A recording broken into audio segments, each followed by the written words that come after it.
o senhor já passou dessa, né, de ter que reencarnar? Sim. Então o senhor não precisa mais reencarnar. Não. O que Na faz um verdade, espírito? nenhuma pessoa que ascensiona precisa reencarnar. Tá certo. Porque também é uma escolha do espírito querer experimentar. Você pode, por exemplo, estar deste lado do véu, Isso. trabalhar com seres encarnados e orientando, que é o que eu faço. Isso também é uma forma de amealhar a experiência. Porque quando eu converso com um filho que está tendo uma experiência, eu também estou aprendendo com ele. Tá. Estou aprendendo através da percepção dele a enriquecer a minha percepção. Então, isto também é um processo de ascensão. Entende, filho? Entendi. O que faz uma pessoa ter a obrigação de encarnar? Seria, não vou dizer sujeira, mas a bagunça que ela fez ali tem que desfazer, ou como é que é? Basicamente, a reencarnação se deve por dois fatores. Um, que é a minoria, são o que a gente chama de espíritos avatáricos, ou aqueles que vão por missão. Ou seja, são espíritos que têm um grau de consciência muito maior do que aquele plano de encarnação que eles desejam experimentar e que vão para, vamos dizer assim, ajudar a levar o nível aumentar o nível vibracional daquela realidade, certo? Entendi. Vamos colocar nomes famosos, Vamos. os Cristos, os Budas e todos aqueles outros, entre aspas, santos ou grandes espíritos de grandes homens, que tiveram uma compreensão do mundo muito mais profunda do que vocês em geral. Então esse seria um tipo. E o outro tipo, realmente, são as pessoas que precisam repetir experiências. Expiação. Elas podem repetir experiências por várias vidas de uma forma mais suave, ou podem escolher e aprender tudo numa vida só de uma forma mais brusca. Você que escolhe. Você pode ter 10 lições de matemática num dia, ou você pode ter 10 lições, uma em cada dia diferente. Então, o conteúdo a ser aprendido é o mesmo. Porque você, enquanto fractal de uma mônada, quer experimentar X. Isso vai gerar Y, Z. Como você vai lidar com os resultados do seu processo encarnacional também vamos dizer assim, definido por você junto com o seu conselho kármico. E aí você escolhe. Se você foi muito profundamente no seu lado sombra, você vai ter que resgatar isso indo muito para o seu lado luz.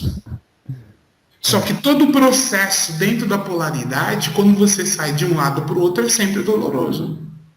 Então você pode fazer isso de forma gradual, que é o que a maior parte dos espíritos escolhe fazer, ou seja, vou aprendendo aos poucos em encarnações sucessivas, ou tenho uma experiência encarnacional radical e prefiro aprender tudo de uma vez só.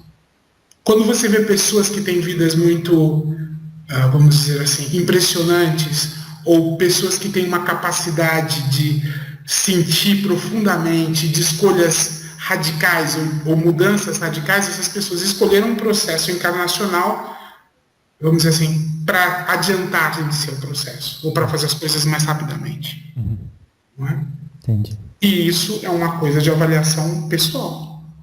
Você escolhe. Agora, só focando num ponto específico, que o senhor já é a segunda ou terceira vez que o senhor toca. Parece que o senhor estabelece uma diferença entre dor e sofrimento.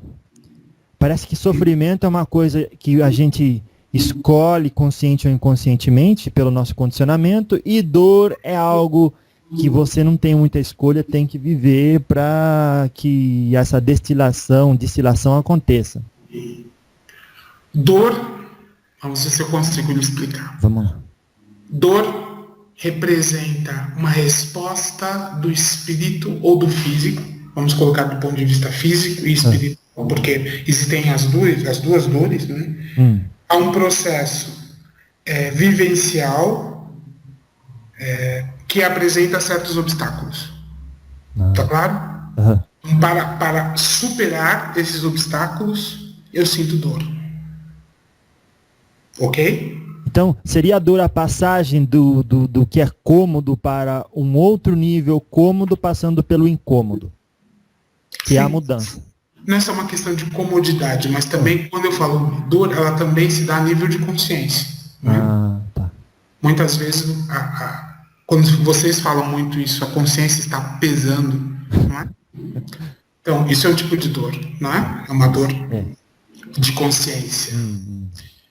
Sofrimento é uma escolha consciente de mergulhar na dor e tirar proveito dela.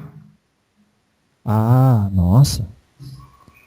Então, eu mergulho nessa dor para dizer que eu sou um coitado, para que as outras pessoas tenham pena de mim, para fazer com que as outras pessoas fiquem amarradas a mim.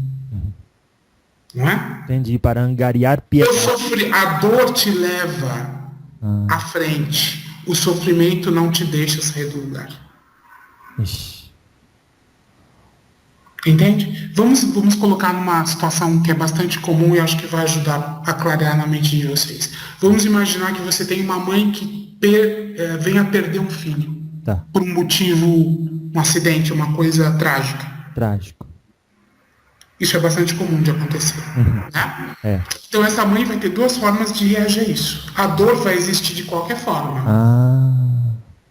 Ela pode usar essa dor para ser uma pessoa melhor, para entender o processo do filho, para entender a grandeza da sua doação ao poder oferecer aquele espírito, aquela experiência que era importante para esse espírito crescer. Então ela cresce através da dor, mas ela não é paralisada pela dor. A mãe que usa a dor para gerar o sofrimento vai ficar, vamos dizer assim, reclamando sempre da vida, vai ficar cobrando dos filhos, do marido, da família uma atenção, porque ela é sofredora, só ela sofre nesse mundo. Vai usar aquilo como uma muleta para o resto da vida, para não tocar sua vida em frente. Então, este sofrimento é autoimposto e é, como se diz, uma coisa falsa. Ele é artificial. Ele é um decalque da verdadeira dor. Entende?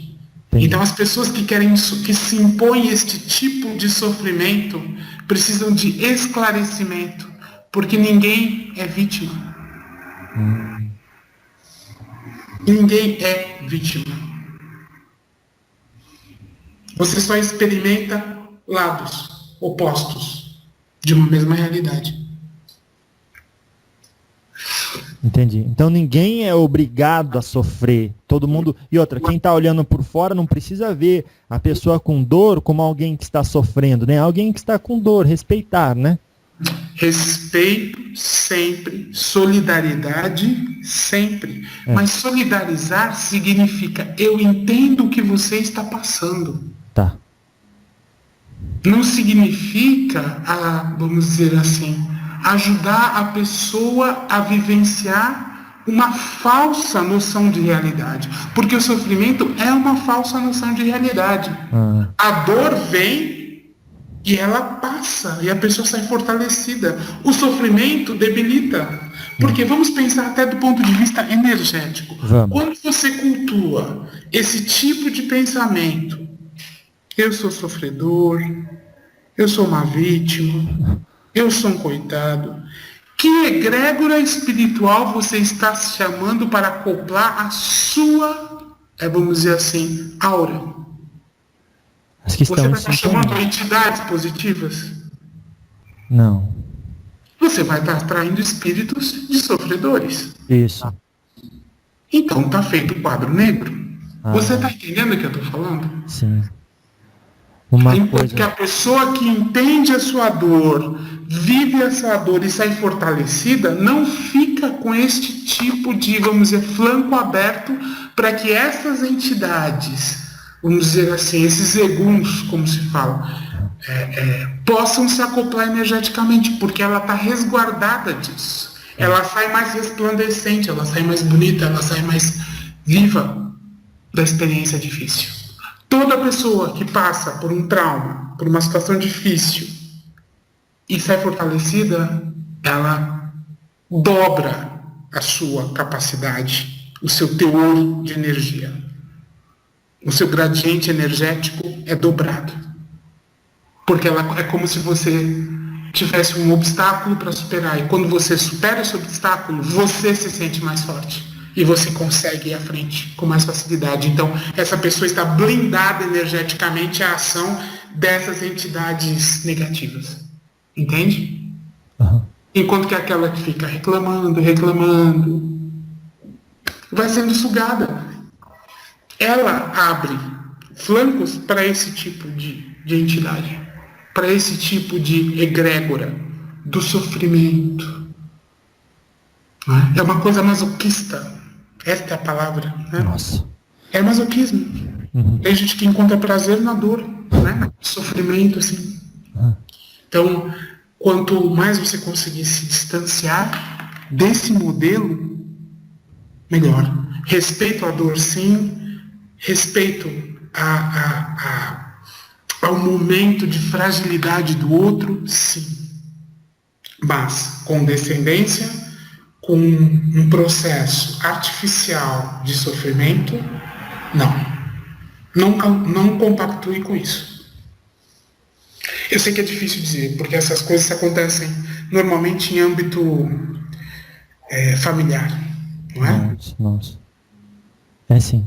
Então, podemos dizer então que o sofrimento, o que ele faz a dor se prolongar, e aí ela não se resolve, e além de ela ter existido para uma vicissitude, para você se melhorar, você não usou aquilo de forma positiva, então, pelo que a gente conversou, ela vai se repetir de alguma forma. O sofrimento impede o crescimento. Ah lá. O sofrimento não te deixa ir à frente. O sofrimento gera um processo depressivo, mas não um processo depressivo em que a alma precisa descansar para se encontrar. O processo depressivo em que a alma está afastada de si mesma, está afastada da sua energia original. Entende? Porque ela não entendeu que o caminho, aquela perda que foi difícil e dura, foi necessária. Nada acontece por acaso. Então olha só a imagem que me veio na cabeça aqui, seu Pena. Que a dor, então, é que nem a água da chuva, que quando não empoçada serve para os processos do bem. Mas é a nossa rebeldia, que o senhor citou antes, então, de certa forma, que cria essa posse, e a água parada só traz bicho, inseto e coisa ruim. É a falta de humildade, na verdade. Nossa. Por incrível que pareça, pode parecer absurdo, mas toda pessoa que se entrega num processo de sofrimento é falta de humildade. Tá certo. Não, dá para entender isso.